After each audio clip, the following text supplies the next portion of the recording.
दिल्ली के मुख्यमंत्री अरविंद केजरीवाल का कहना है कि यदि ऑक्सीजन की सप्लाई नहीं हुई तो दिल्ली में हाहाकार मच जाएगा। लेकिन वहीं दूसरी ओर ऑक्सीजन से भरे टैंकर 20 अप्रैल की रात को दिल्ली के बॉर्डर पर लगे किसानों के जाम में फंस गए।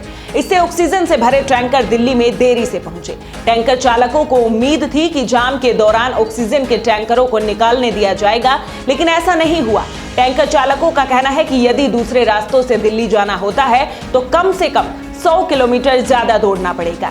दिल्ली के अस्पतालों में भर्ती मरीजों की सांस बंद ना हो, इसलिए टैंकर चालक किसानों से धरना प्रदर्शन वाले मार्ग पर आ गए।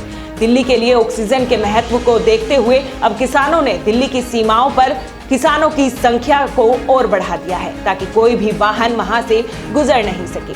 मालूम हो कि 3 कृषि कानूनों के विरोध में किसान बेमियादी धरना दिल्ली के गाजीपुर, सिंघू और टीकरी सीमा पर दे रहे हैं। ऑक्सीजन की सप्लाई की वजह से किसानों के धरने का महत्व अचानक बढ़ गया है। सवाल उठता है कि लोगों की जान बचाने से ज्यादा क्या धरना प्रदर्शन जरूरी है?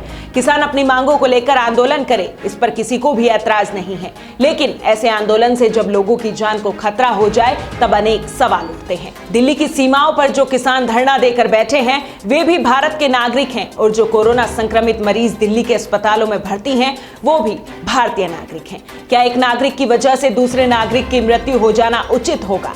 भारत का कोई भी नागरिक ये नहीं चाहेगा कि उसके कृत्य से किसी की मौत हो जाए। दिल्ली की सीमाओं पर जो लोग धरना दे रहे हैं उन्हें इस कोरोना काल में मरीजों की जिंदगी का ख्याल भी रखना चाहिए। हो सकता है कि जो लोग धरना प्रदर्शन कर रहे हैं उन्हें भी दिल्ली के अस्पतालों में ऑक्सीजन की जरूरत पड़ जाए।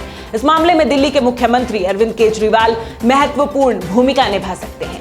केजरीवाल भी किसान आंदोलन के समर्थक हैं। अब केजरीवाल को धरना स्थल पर जाकर किसानों को समझाना चाहिए ताकि दिल्ली के अस्पतालों को ऑक्सीजन की सप्लाई नियमित होती रहे। लोग जिंदा रहे तो केजरीवाल बाद में भी राजनीति कर सकते हैं। ऐसा नहीं हो सकता कि ऑक्सीजन के टैंकर जाम में फंसे रहे और फिर केजरीवाल दिल्ली में हाहाकार की बात करे। कोविशील्ड वैक्सीन बनाने वाली भारतीय कंपनी सीरम इंस्टीट्यूट ने 21 अप्रैल को वैक्सीन की दरें घोषित कर दी हैं। अब तक केंद्र सरकार राज्यों को निःशुल्क वैक्सीन उपलब्ध करवा रही थी, लेकिन अब जब 1 मई से 18 वर्ष की उम्र वाले व्यक्तियों को भी वैक्सीन लगेगी तब केंद्र सरकार ने राज्यों से खुले बाजार से वैक्सीन खरीदने को कहा है। केंद्र सरकार की घोषणा के बाद 21 अप्रैल को सीरम इंस्टीट्यूट की ओर से कहा गया है कि राज्य सरकारों को 400 और निजी अस्पतालों को 600 रुपए प्रति डोज वैक्सीन उपलब्ध करवाई जाएगी।